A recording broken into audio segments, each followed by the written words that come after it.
আসসালামু আলাইকুম, আমি জান্নাতুল ফেরদৌস, কৃষি তথ্য কেন্দ্র সংগঠক, মৎস্য প্রাণী সম্পদ তথ্য দপ্তর আঞ্চলিক অফিস বরিশাল এর পক্ষ থেকে আপনাদের সকলকে স্বাগত। আজকে আমরা এসেছি গৌরনদী এবং আগলঝাড়া উপজেলা প্রাণী সম্পদ কর্মকর্তা জনাব ডাক্তার পলাশ সরকার PAA এর সহায়তায় রায়ান ডেইরি এবং ফ্যাটেনিং খামারির নাম হচ্ছে মোহাম্মদ শামীম। এটি অবস্থিত আগলঝাড়া উপজেলার বড় বাসাইল গ্রামে। তো চলুন আজকে শুনে নেই খামারির বিস্তারিত তথ্য এবং তার খামারের সফলতার গল্প।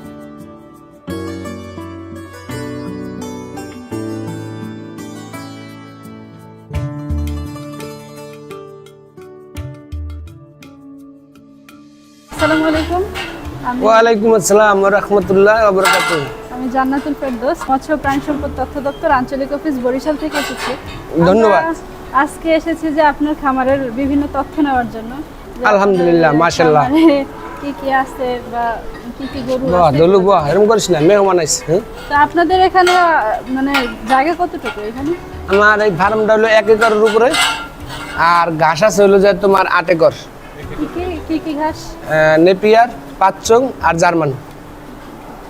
আর কি কি জাতের গরু আছে এখানে? গরু আছে, এই আছে শাহিওয়াল আছে, তারপরে মুন্ডি আছে, তারপরে যে হরিয়ানা আছে, আর জার্সি আছে পুরুষ। আর কি কি খাবার দেন? মানে খাবার দেই বেশি করে ভুট্টার সাইলেন্স, ওই যে বিরাট কোম্পানির, আর হলো যে খৈর ভুসি আর কাঁচা ঘাস। এরকম মনে করেন যে কত টাকা থেকে ইনভেস্ট শুরু করছিলেন? আমরা প্রথমে 20টা গরু দিয়ে শুরু করছি 2012 সালে। এখন আল্লাহর ইচ্ছা আমার এখানে 200-250 গরু থাকে প্লাস। আমার প্রতি মাসে 30টা গরু সাপ্লাই হয়, প্রতি মাসে মাংসের ফ্যাটানিং করি, প্রতি মাসে 30টা গরু বিক্রি করি। আর এভাবে তো গাভী তো আছে। হ্যাঁ, দুধের গাভী আছে আমার এখন বর্তমানে, দুধের গাভী আছে 10টা। প্রতিদিন সকালে 150 লিটার দুধ হয়, আর বিকেলবেলা হলো যে তোমার 70 লিটার। আর কতজন কর্মচারী আছে এখানে? আমি সহ 10 জন। আপনি এখানে আসার মানে মূল উদ্দেশ্য কি ছিল, কিভাবে শুরু করলেন? আমার আব্বা আসলে ছোটবেলা থেকে গরুর ব্যবসার সাথে জড়িত ছিল, তো ওই থেকে আমাকে গরুর প্রতি একটা মায়া মহব্বত জন্মেছে। তো গরুর ব্যবসা হলো মহব্বত ছাড়া হয় না। গরুর পালাটা তখন আমি ঢাকাতে চাকরি করতাম আগে। চাকরি করার পরে 2012 সালে যখন আমি দেশে আসি, দেশে আসার পর চিন্তা করলাম যে চাকরিতে যা পয়সা পাই বা বেতন পাই ওটা ঢাকা শহর থাইকা খরচ হয়ে যায় এমনি। তারপর আমি 2008 সালে দুবাই গেছিলাম। দুবাইতে যাওয়ার পরে দুবাই থেকে আমি 1 বছর থাইকা চলে আসছি। দেখলাম যে আমি 2 লাখ, তখন 2.5 লাখ টাকা দিয়ে দুবাই গেছি। কারণ দুবাইতে যে বেতন আর যে পরিশ্রম, বাপ মা নাই, বউ পোলাপান নাই, দেশের আত্মীয় স্বজন নাই, যে কষ্ট আর রোদ্দুর গরম পরিশ্রম, তার সাথে আমি দেশে যাই যদি আব্বার সাথে কাজ করি তাহলে আমি ভালো থাকতে পারবো। ওই নিয়ত করে আমি দেশে আসলাম। দেশে আসার পরে আমার কিছু চালান ছিল আর আব্বার কিছু গরু ছিল, এটা মিলিয়ে 12টা গরু কিনলাম। 12টা গরু থেকে শুরু করে আজকে আমার ফার্মে 250-300 গরু সব সময় থাকে। আমি কুরবানির সময় 400-450 গরু বিক্রি করি প্রতি বছর। আর এই যে এভাবে আবার আমি আরেকটা জিনিস করি, যে রমজান ঈদের সময় আমি আমার নিজের ফার্মের গরু বিক্রি করি কষাই কাইটা। ঢাকা থেকে কিছু কষাই আছে, ওরা 100 টাকা কম কেজিতে। ওই সময় অন্তত 25-30 লাখ টাকার গোস্ত বিক্রি করি আমি একদিনে, চান্দাইতে বিক্রি হয়। আর এই যে এভাবে মানে দেখাই যাচ্ছে যে আপনি হয়তো কোথাও প্রশিক্ষণ নিয়েছেন। আমি প্রশিক্ষণ নিয়েছি যুব উন্নয়ন থেকে, মাদারীপুর থেকে। কত সালে? আমি 84 ব্যাচের ছাত্র, মাদারীপুরের। আর ওই যে পদক পাইছিলেন শুনলাম আমি। হ্যাঁ, আমি ওই যে আগলঝাড়া প্রাণী সম্পদ আগলঝাড়া উপজেলা প্রাণী সম্পদ থেকে ওই যে মেলার পুরস্কার পাইছি 3বার। সম্পদ প্রদর্শনী মেলা, প্রাণী সম্পদ প্রদর্শনী মেলা থেকে 3বার পুরস্কার পাইছি এবং ফার্স্ট প্রাইজ।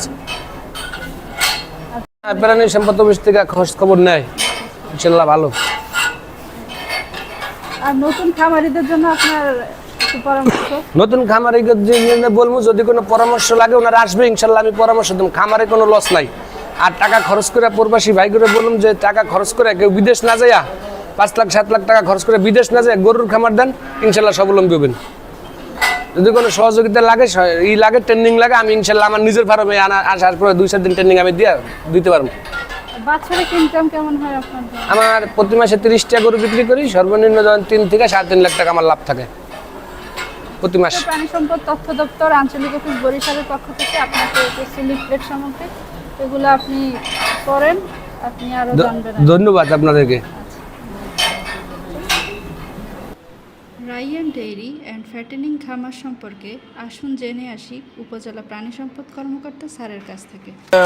আমার জানা মতে যে বরিশাল বিভাগের মধ্যে সবচেয়ে বড় একটা ফ্যাটেনিং খামার। এখান থেকে প্রতি বছর যে কোরবানির যে ঈদ এবং হচ্ছে যে রমজানের সময় এবং রমজান ঈদ এই সময় যে প্রচুর গরু এখান থেকে করা হচ্ছে আর কি, সাপ্লাই করা হচ্ছে। এইখান থেকে গরু বিভিন্ন জেলায় যাচ্ছে এবং প্রতি মাসে এখানে সাপ্লাই দেওয়া হচ্ছে এবং হচ্ছে এইখানে সম্পূর্ণ প্রাকৃতিক পদ্ধতিতে গরু পালন করা হয়ে থাকে। এখানে যে সাইলেজ খাওয়ানো হচ্ছে এবং হচ্ছে যে এখানে যে গ্রিন গ্রাস, এখানে নেপিয়ার এবং জার্মান ঘাস আছে, পর্যাপ্ত পরিমাণ ঘাস আছে। এখানে কোনো দানাদার খাবার খাওয়ানো হয় না এবং হচ্ছে যে এই যে বিশেষ করে এই সাইলেজ এবং ভুট্টার সাইলেজ এবং হচ্ছে গ্রিন কাঁচা ঘাস পর্যাপ্ত পরিমাণে খাওয়ানো হচ্ছে। এখানে 8 একর জমির উপরে কাঁচা ঘাস আছে। এখানে কোনো ধরনের কোনো দানাদার খাওয়া হচ্ছে না, যার জন্য গরুগুলোর স্বাস্থ্য খুব ভালো এবং হচ্ছে গরুতে প্রচুর পরিমাণে স্যালাইভেশন হচ্ছে, যেটা সুস্থ গরুর লক্ষণ। প্রত্যেকটা গরুই সুস্থ এবং হচ্ছে আমরা এখানে যে বিভিন্ন রোগের ভ্যাকসিন, তরকা ভ্যাকসিন, খুরা রোগের ভ্যাকসিন এবং হচ্ছে যে লাম্পি স্কিন ডিজিজ এই রোগের ভ্যাকসিন আমরা দিচ্ছি।